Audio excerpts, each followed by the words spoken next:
kids, for today's lesson we're going to be creating our own color samples, similar to something you'd find at a paint store.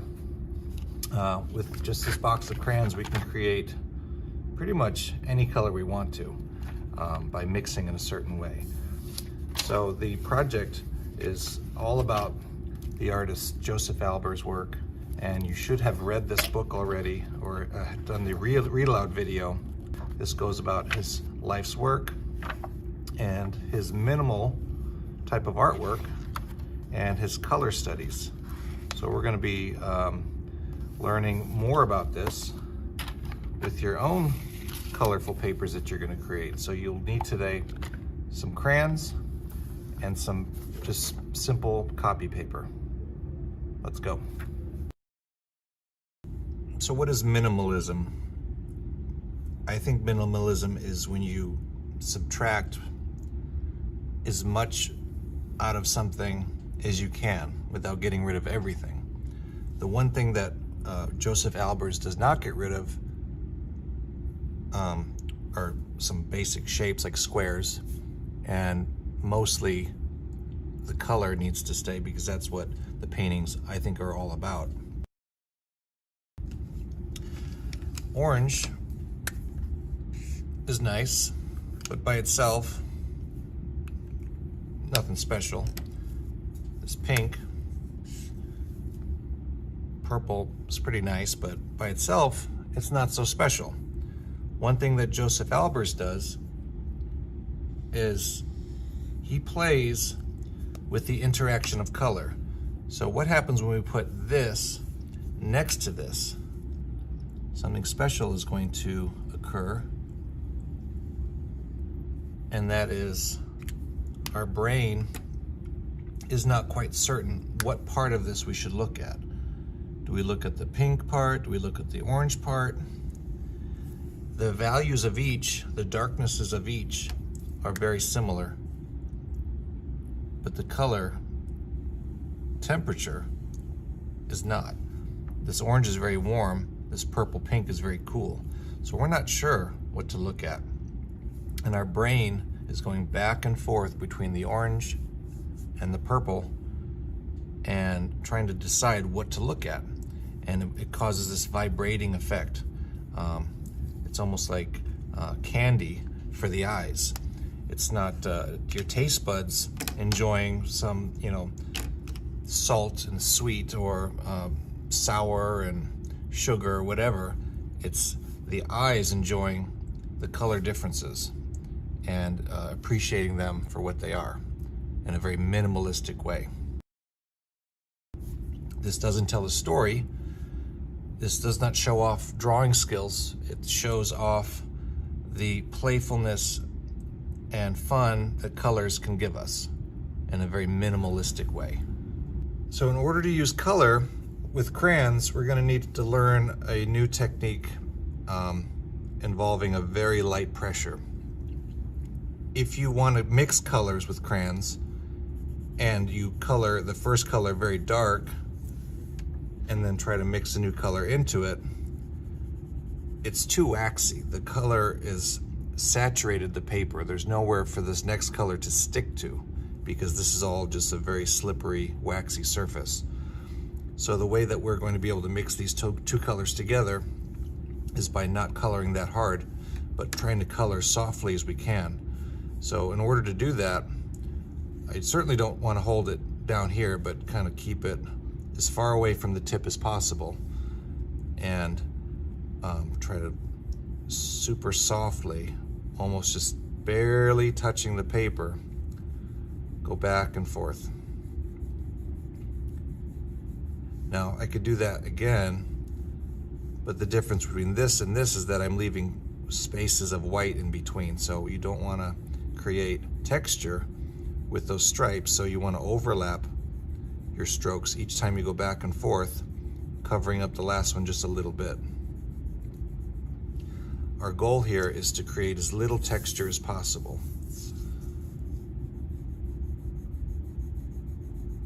Try to create a very smooth, even surface.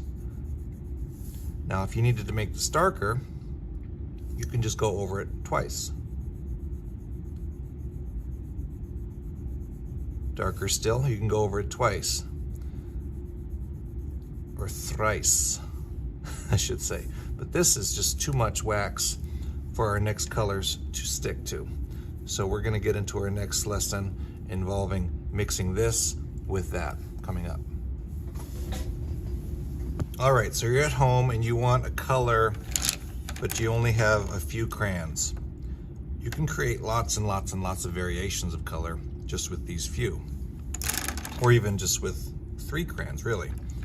What you'll need is some kind of blue, some sort of red, and a yellow. Let me just think about creating a color with these and see what happens. So in order to mix these colors, we're going to need to use that light pressure again and start with maybe the lightest of all the colors first. So maybe the yellow first. And remember, just go as lightly as you can, overlapping your strokes each time. And this might be a little bit hard to see on camera, but I can see that it's turning yellow.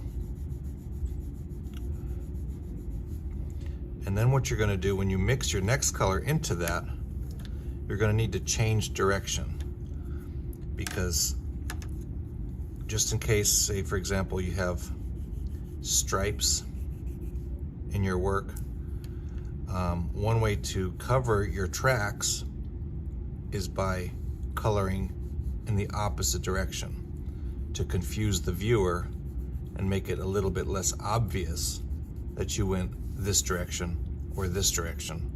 So covering your tracks in a crisscross pattern will smooth out your coloring. So here we have this yellow. I'm going to create maybe a slight orange color with this red. So I'm going to use, not this direction, but rotate the paper and go crossways. So it's got this kind of peach pink appearance.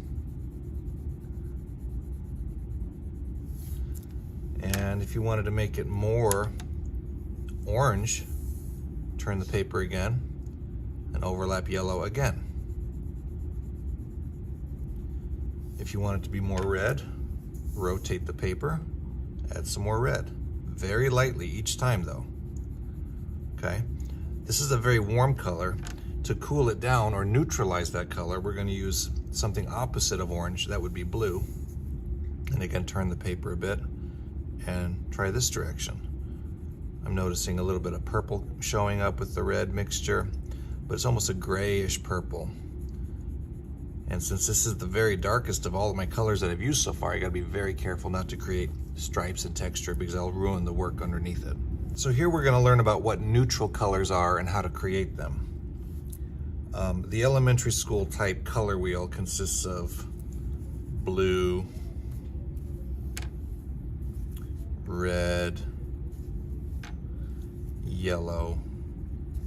These are the primary colors. Other color wheels contain be a cyan, which is like a turquoise, a magenta, which is that pinkish purple red, and yellow again. And you can use either color wheel, but this is the one that we usually talk about in school, blue, red, and yellow being the 3 primary colors. If you mix yellow and blue together, of course, that's green. If you mix blue and red together, that's a violet. Some people call it purple. If you mix red plus yellow, you get orange, okay? We can use this color wheel to learn how to create neutral colors. So a neutral color is when we create a color that's neither cool or warm. Cool colors, green, blue, and violet, are kind of like one side of the game. The other team would be the warms. So fighting against this team are the warms, and they consist of red, orange, and yellow. If purple and yellow come together and have a little game to see who's the stronger, they may mix up and chances are they're gonna probably both lose. So let's see what happens when we mix violet with yellow here. So I'm gonna take the same color violet and that same yellow, and if I use my light coloring techniques with cross hatching or going crisscross patterns, let's see who the stronger of the two colors is. So here's the violet, and then I'm going to rotate the paper and mix yellow into it. And what we're going to see is now the coolness of the violet is starting to warm up. And then the violet's like, I don't like that. I'm going to go back to cold again and overlap the yellow to neutralize the yellow, to cancel out the yellow's power of warm. And then the yellow's like, I want to make this warm again. I'm going to try to win and overlap you, Mr. Purple. So I'm going to create a warmer neutral this way. It's kind of turning brown, isn't it? A grayish brown. Is it warm? Is it cool? Is it a little bit of both? It's a little bit of both. We're creating a neutral color using warm and cool colors. We can create neutral colors by mixing blue and orange together. We can create neutral colors by mixing red and green together also. And they can have their little game right in the middle and see who the stronger is of those two. But chances are they're all going to be some sort of neutral color, some kind of brown or gray tone. And that's neither cool or warm. They've canceled each other out. That's what neutralizing means. It's not one or the other, but it's both. I simplified it by saying that you can mix cool colors with warm colors to create neutrals, but there's a catch though as well. If you can mix secondary colors together, those are also neutral colors, because green, for example, contains yellow and blue. So if I mix green with orange, do you see how there's some blue in there? And we know that blue and orange create neutrals, but so will this, because there's a little bit of blue inside of green. And we can do that with violet as well. Violet has blue and red. If I mix violet with orange, orange's opposite is blue again, so that's going to also be some kind of neutral. But here's another one. On the same side of the cool, green and violet. Now, why would green plus violet create a neutral color? What's inside of green here? Yellow. Yellow's opposite is violet. So there's another way of creating neutral colors, by mixing these secondary colors together. If you mix primaries, you're just going to get these colors and they look pretty nice. But if you want to get neutral browns or gray kind of colors, mixing secondary colors will also allow you to do that. So here's a composition that I created a little bit ago. It consists of 3 pieces of paper colored differently. Some papers are dark, some papers are kind of very neutral, some are lighter, and this is definitely greenish. This is on the purple side, and this is that kind of orange, neutral, gray, hard to describe color. So how you create these papers is, I'm just going to use a piece of copy paper, the stuff you would get from a printer, and some crayons.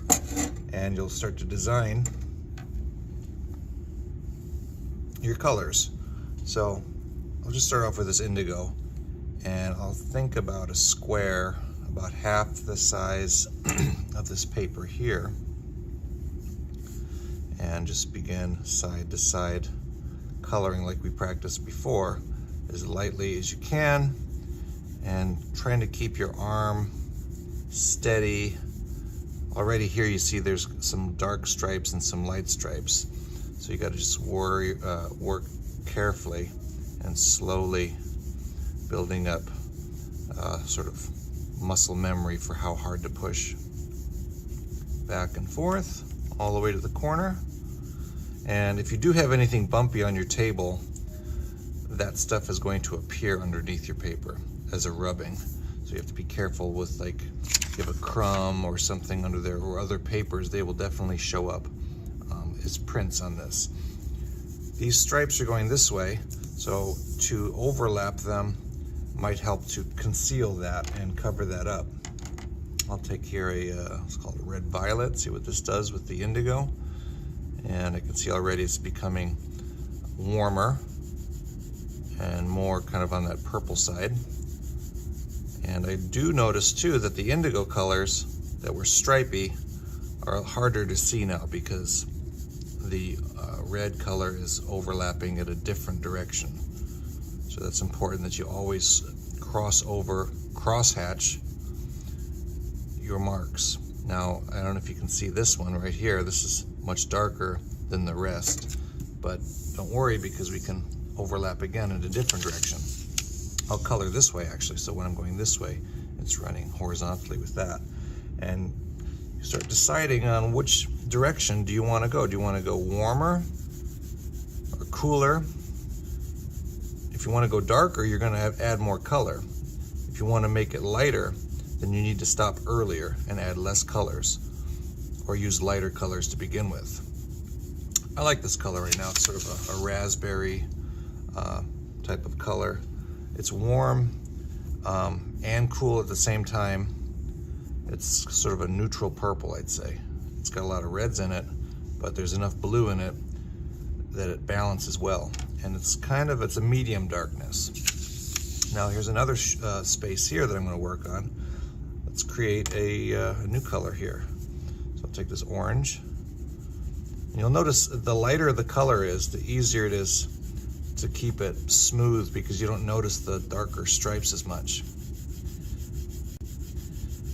And I don't worry about keeping my my coloring inside the lines. I am just mostly concerned with keeping my pressure steady so it doesn't get very dark and liney. Try to keep it as smooth as possible. And if there's areas that you definitely forgot to get, just go over them again gently. And let's add some yellow into this mix. Let's do well, I've got what's this called? A green yellow. Let's see what happens when we add that to this. It definitely gets warmer. And I might just leave this color the way it is here. It's a very warm and light color. And that might go very well with this purple that I already made on the other side. Okay. So we're going to attempt a group of 3 colors here. And you notice one is large, and then medium, and small. So I think I can start cutting these out a bit before I make my third one with my scissors. So I'll decide which one's going to be the larger of all. I think I'll make this one the big one. It's sort of nice, warm yellow. Even though there's green in that yellow, it's got the orange in it to make it very warm. And then I think I'll make this my medium size. So it's going to be a smaller shape, a smaller cutout.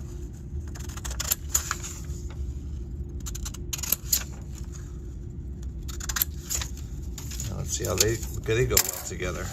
They look really nice. Okay, even with this one I can see what happens. So this is a darker value than this one. And then you're going to decide what do you want for your last color. If you have enough scraps here, you might be able to make a piece big enough. So I think I can use this piece of scrap to create something. I think I'd like to get some blue color here. So one of my favorite crayon blues is the cerulean. I notice it's broken here, and whenever you have a very sharp edge on a corner, you're going to need to be super careful because the stripes are going to want to show up easily. So let's see how I can do here. Side to side. Maybe this one I'll just leave one color. If you want your colors not to be as neutral or mixed up, you can choose to keep them single. single colors. But I would greatly encourage you to try as many combinations as you can, because you never know what combinations will look good until you try them out. It's like trying different foods. What food flavors go well together? Does peanut butter go well with jelly? Does macaroni and cheese go well together? You're gonna have to decide what flavors or what colors complement each other nicely. And I think these look really good. So I'd say also that each of these colors is not very dark. I didn't really go that dark with any of them, and that also creates that vibration effect. So if you want some to really stand out more, you would darken them or make them extremely light and have that contrast. Like black to white is very, very contrasting. This purple and this blue are almost the same value, but the colors are different, so you can see the differences. The blue compared to the yellow, that looks a certain way. The blue compared to the purple looks a different way.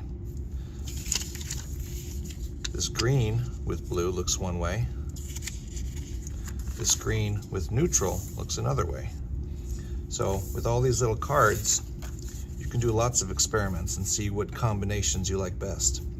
So good luck to you, and I hope you enjoy this type of work as much as I do, and experimenting with colors to see what kind of new creations you can come up with, what combinations and harmonies you can create with color. It's very fun, and it's a low stress activity because there's no drawing involved. It's all just seeing what happens when you mix, again, these sort of flavors or colors together. All right, good luck to you, and I'll see you next time.